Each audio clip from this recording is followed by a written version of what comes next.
M0FXB, welcome back to my Mazzy dog walks. Let's talk receivers. Quite often I get a reply to if I'm doing a video on a receiver or a scanner. People say, well, what's the point of that? Why buy that? It can't transmit. What's the point?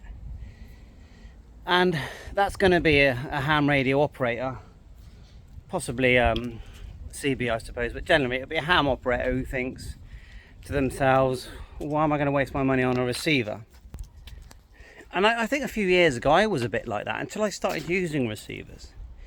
There's quite a few benefits to a receiver. The first one, straight away, is the price is lower because they don't have to put in the hardware for the device to transmit, so that's going to make it lighter as well.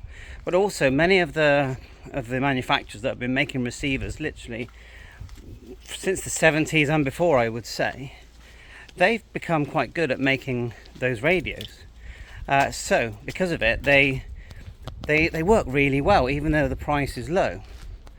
And if you are scared of, say you buy a transceiver, say you buy yourself a HIZ 2857D, you think, oh, I won't transmit, you know, but I can scan and listen to lots of frequencies, which you can.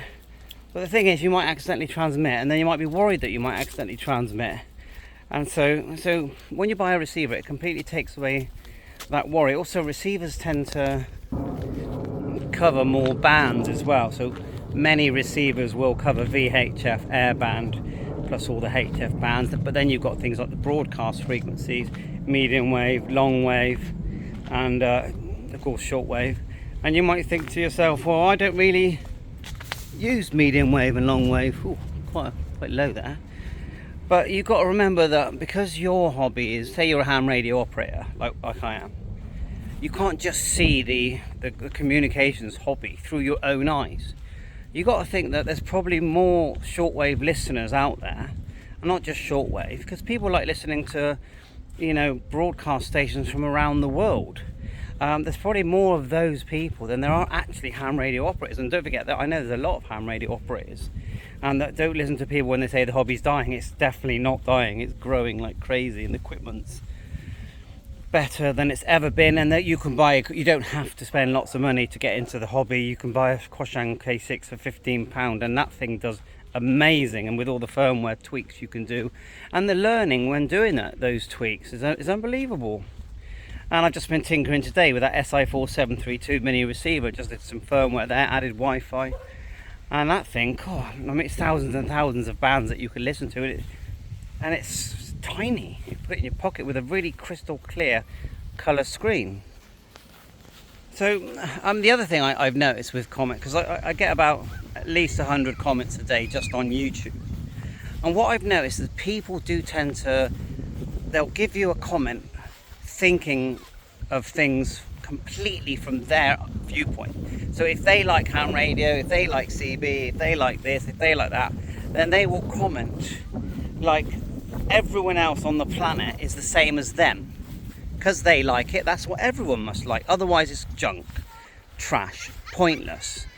And that is a mistake I think many of us make at times, including me.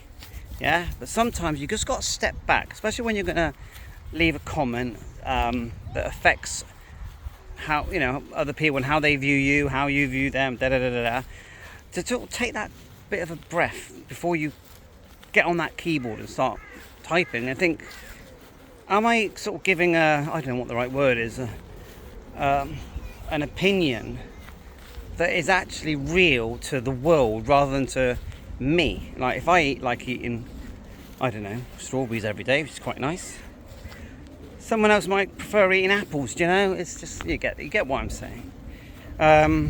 Think before you type.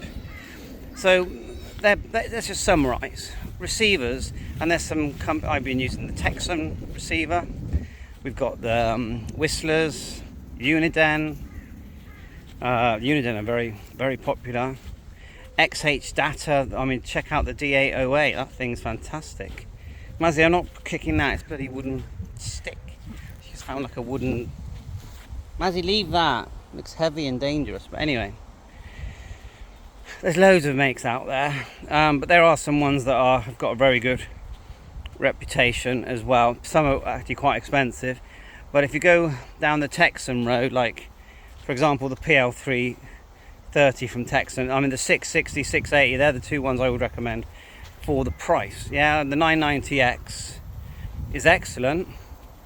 Doesn't do airband though, which is a bit of a letdown, but it's really good in how it works. Honestly, the audio is beautiful on it, and it's so easy. You just put it next to your bed.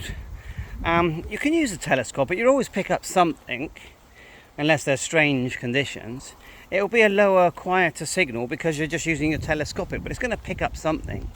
But if you grab a wire and chuck it across out your window and stretch it out for even only about 30 foot, even if you dog leg it, you're going to pick up stuff. And that's the thing about a receiver. You plonk it there, it tells you the time, you can listen to the news.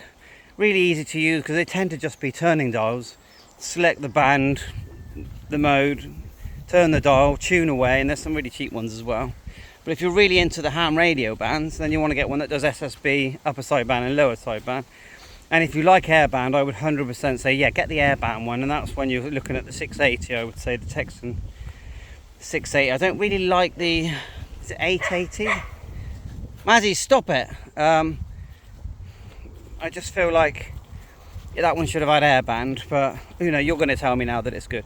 So I'll just say they're lighter, cheaper, they're good, they're more portable, they don't look like ham radios. So if you went on holiday, went camping, or put it next to your bed, or put it in your suitcase, going abroad, most people won't even bat an eyelid at it because it just looks like a radio, and it is, you know, it's just a really good radio. And so there's lots of reasons to just buy a receiver. And also, if you buy the lower price ones, like the 330, Tecsun 330, you've got yourself a fantastic device that's literally going to last forever. Some of them have Bluetooth, they have MP3 players built into them, you can put an SD card in, TFT card as they say, and play MP3s. They'll pair with your computer and your phone, play back, and they just act like an external speaker, which is, you think, well, what's the point of that? But I tell you now, if you've got a really badly sounding, say, I don't know, laptop with a rubbish speaker, and you pair it to a really good speaker on one of these receivers, you're going to be pleased. And also, it just makes better use, and it's techy, isn't it? We just like playing tech. So thanks for watching my channel. Please hit the subscribe. As you know, we're not just doing ham radio, we're doing scanners, receivers, drones, body cameras. We do anything techie that's fun and interesting. We do it and enjoy doing it. Thank you so much for watching. Bye for now.